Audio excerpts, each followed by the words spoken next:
Steve, what are the three or four takeaways that you come out of this unique experience of being mayor of Cambridge, as well as participating in so many civic activities since you retired from the bench, 15 years ago? It's I've been trying to think about that and sort of related questions. Um, it has really been a great experience for me. It was one that came because of things that weren't going well for Cambridge, um, and I remember trying to, as I was trying to campaign, I had all these ideas that what I wanted to try to see done, and what I heard from the people was it was crime and kids. They wanted that to be done. And so I listened and I just said, it's that's what they need to have done to help Cambridge become a better place for them and their children. And I have that experience in both dealing with the juvenile justice system, the criminal justice system through being on the bench and to some extent writing legislation in Virginia and whatnot. And then having I wouldn't say a bully pulpit, but having an opportunity to maybe present a way of leading and being a public servant in a way that may help to change sort of the culture of Cambridge and how people look at um, government and responsibility, um, personal responsibility, nonprofit responsibility, all of those kinds of things. And so, what I really tried to do was focus on that aspect of it, of being present, being positive, finding ways to get answers for people as quickly as possible, being available to the news media to tell the story of what I saw was really possibilities for Cambridge, and where I think we have wound up. At the end of my 2.5 or almost 2.5 years is Cambridge is really in a much better place, not because of me, but because I think the community has started to really take on doing more, being more engaged. Uh, we had great leaders and certainly our commissioners. Tom Carroll was an excellent city manager for us. Our new city manager, Glenn Steckman, is also, I think, terrific. One who, and I look back on the four different city managers that have been uh, there when I was on either council or as a mayor. And we really have grown from uh, Sandra, our first, and up to Glenn, our current one. So lots of different stories there, lots of different, I think, positive things. Our police department really coming to grips with community policing, finding ways to make it work better, to engage the community, to get the community to trust us. Um, so all of those things I run on, but it's Yeah. it's a sort of a combination of a lot of things here. The challenges, though, that you had as mayor is that Tom Carroll left. Yes. He resigned. I think that it was difficult for the community to watch that. And I'm sure you had some strong feelings about the circumstances, but that was a major challenge right in front of you. You're right, and I mean, it was certainly a surprise to me, um, but it was an opportunity. As I look back on it, uh, Tom was really focused on making Cambridge staff, government, process all work better, finding the right people to be department heads, finding the right people at the staff level.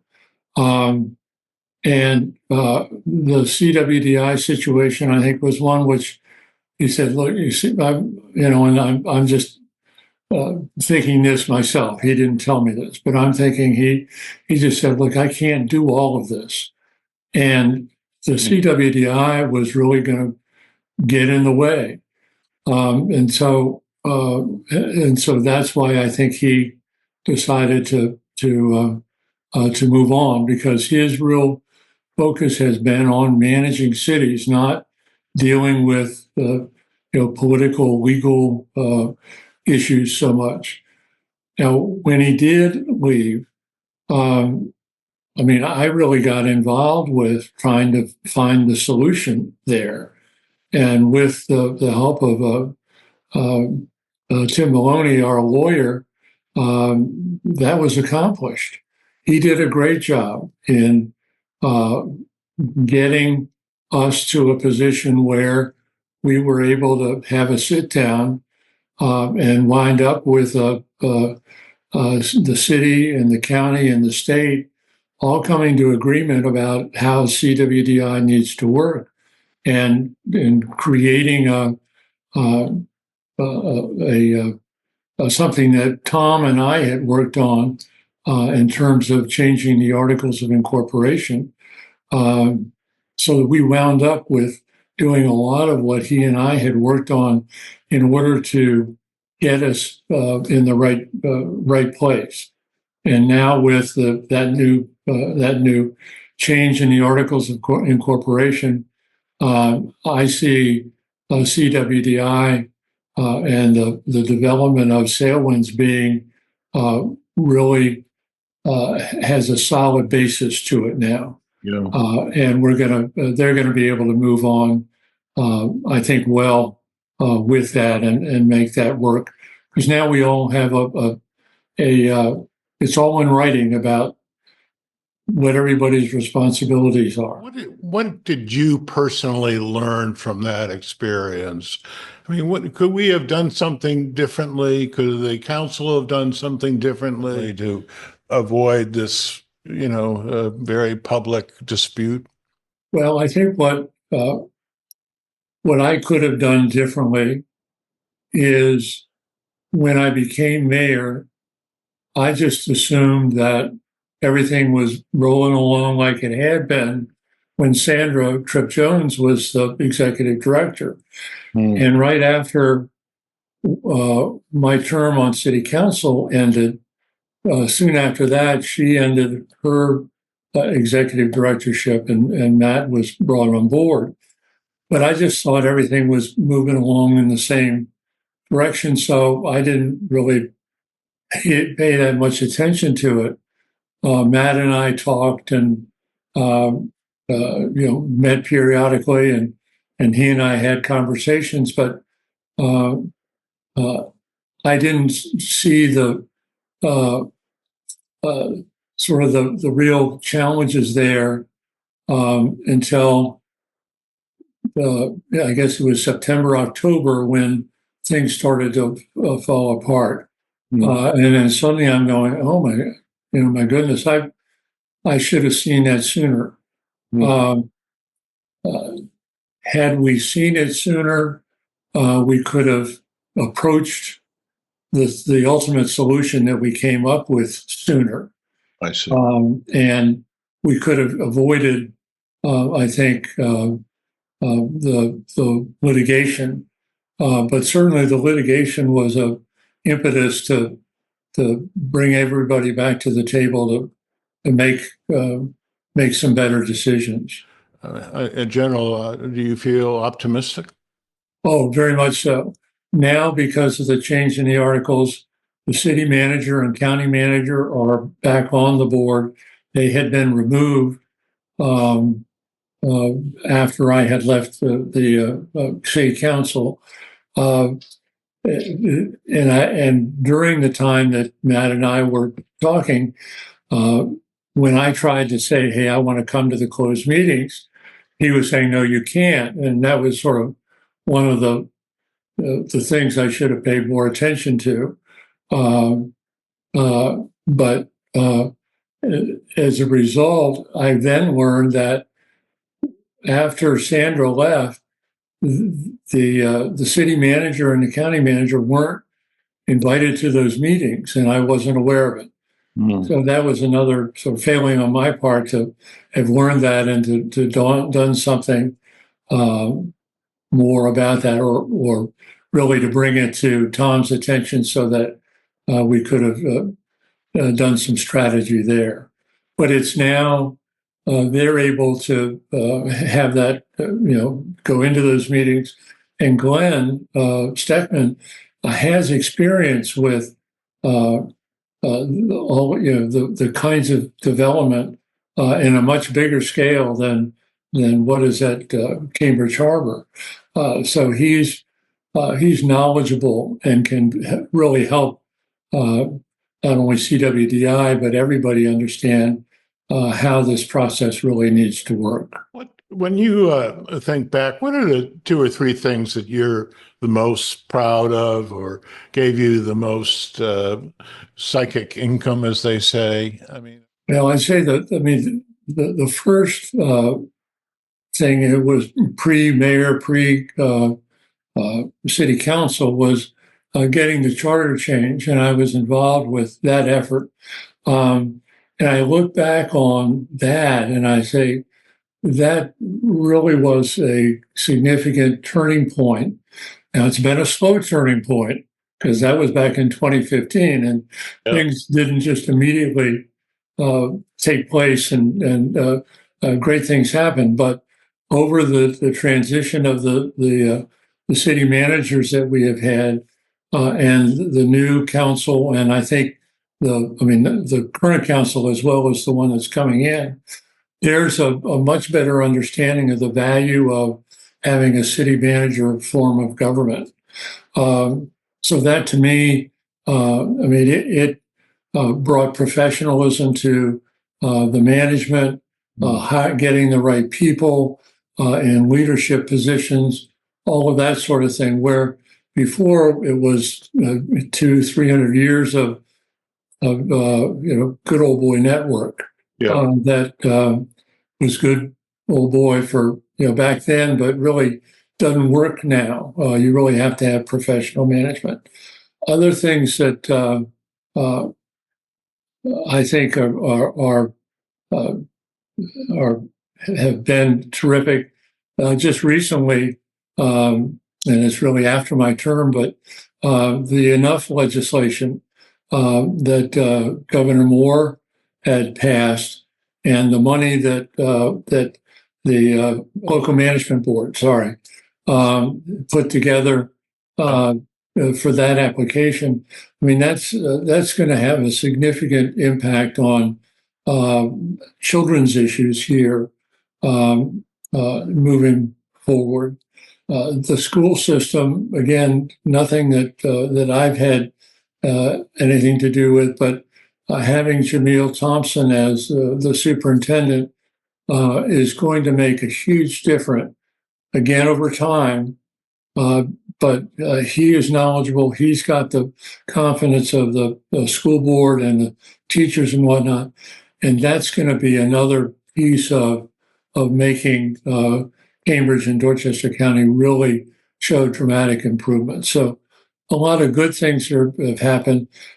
And going back to it, it's not because of me. It's because of staff. It's because of what county council may have done, or what the school board may have done, or what Jameel Thompson may have done.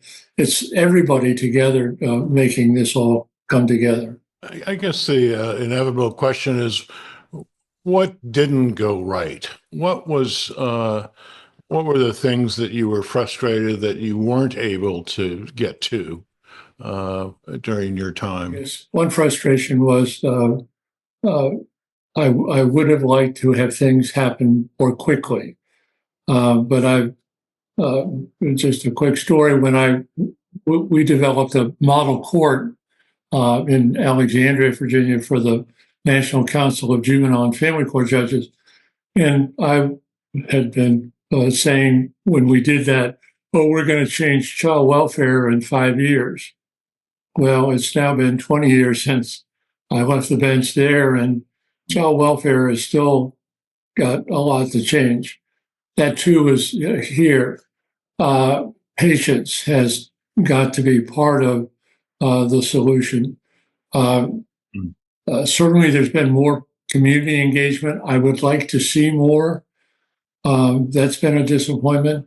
Another disappointment is, and it's an understandable one, but the low voter turnout that we have in our elections. That goes back to a lack of trust that the people over generations have developed because of the inability to look at government as being something that has been helpful and been a solution. So as a result, they aren't prepared to come forward and to vote. They sort of shut that off. And I continue to write about and to talk about. We have to do more to help change that culture of resistance and lack of trust. One of the things that tears to my heart is when we have killings in Cambridge. In a small town like that, those killings, that violence disrupts the whole fabric of our society. The victim is known by so many people, and the families are so closely connected there. The perpetrators, the same way, they are there, and their family and their friends are all impacted.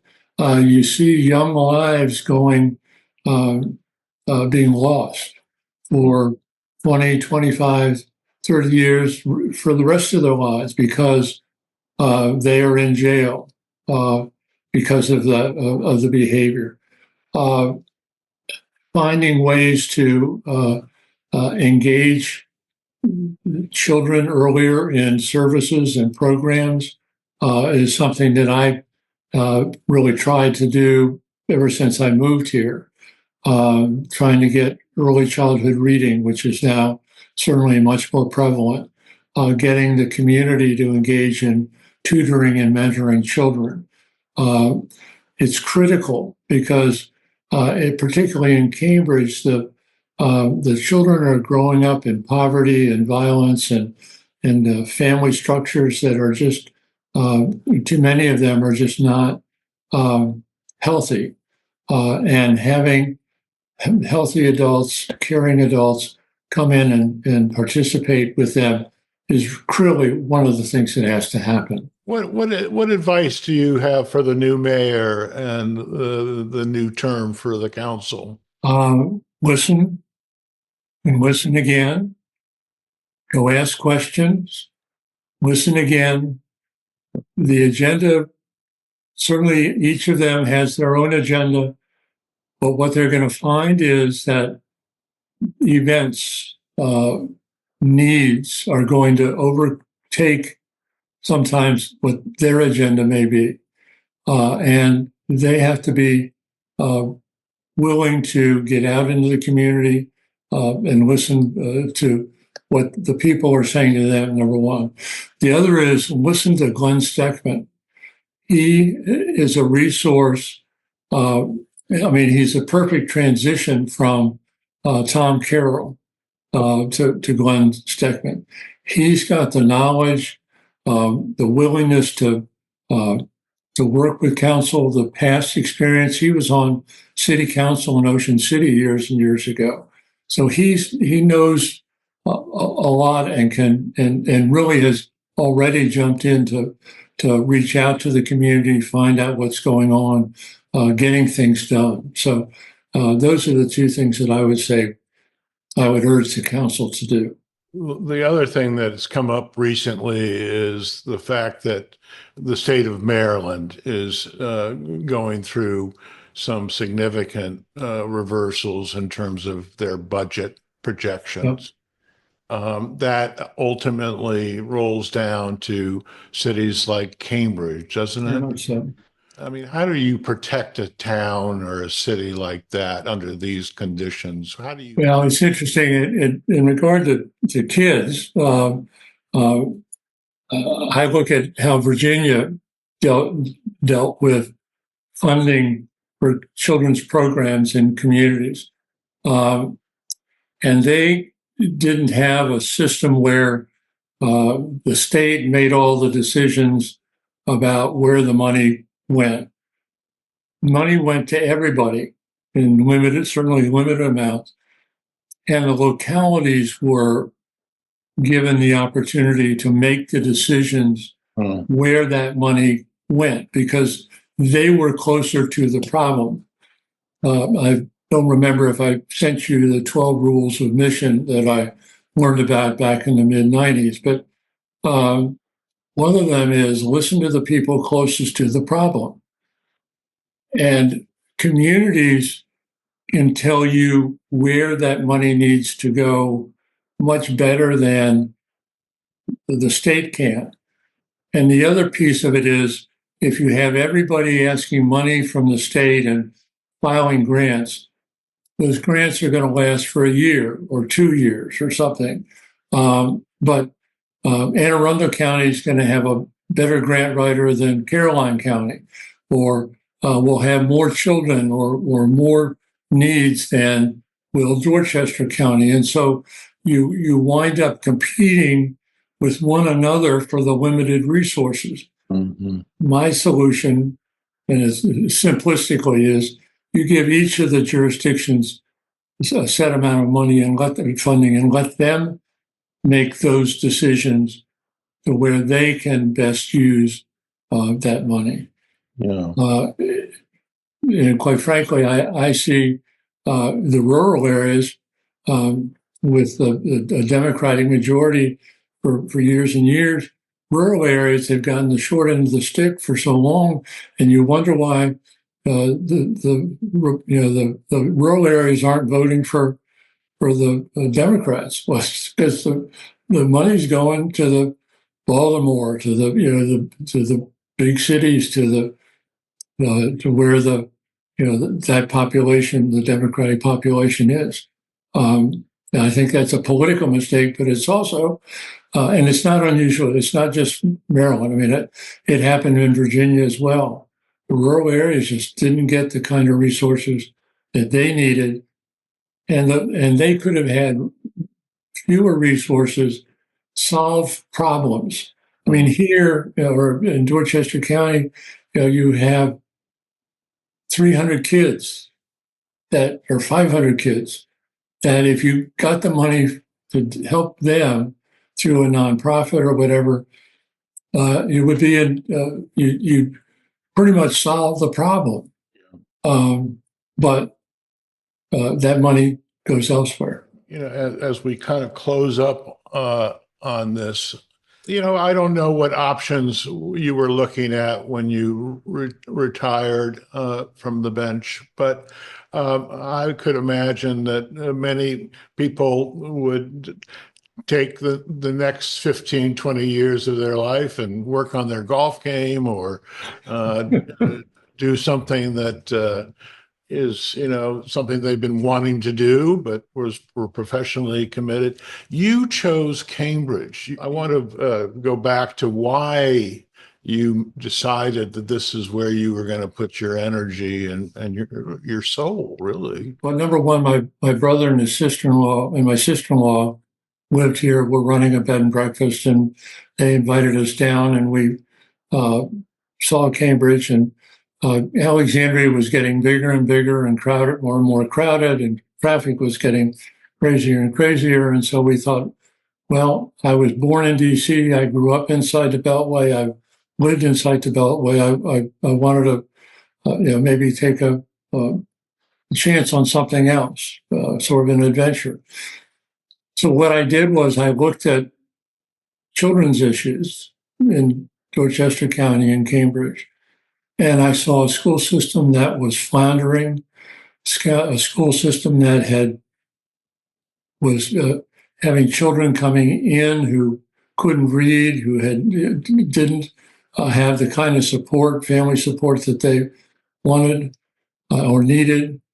And I had that experience. I had helped develop a reading program in Alexandria, a faith-based program called the Alexandria Tutoring Consortium, where we changed hundreds of lives. Over the last 25 years, there have been over 2,500 kids in Alexandria who were able to read on grade level by the second grade that had come in to the school system in kindergarten and couldn't read. So I said, I have these skills. Maybe I can go and try to help. And I met James Bell, and James was so welcoming. And he and I tried all sorts of different things to get some help to the system and to the kids. So that's what really brought me here, or brought me to Cambridge. And I'm just delighted that I did, that I had a chance to help, not only in that way but in some other ways. I hope they gave you a fond farewell. You have the respect of thousands, not only in Cambridge, but along the midshore for the kind of work that you've done. Thank you for talking to us today. Dave, thank you for asking me. Always.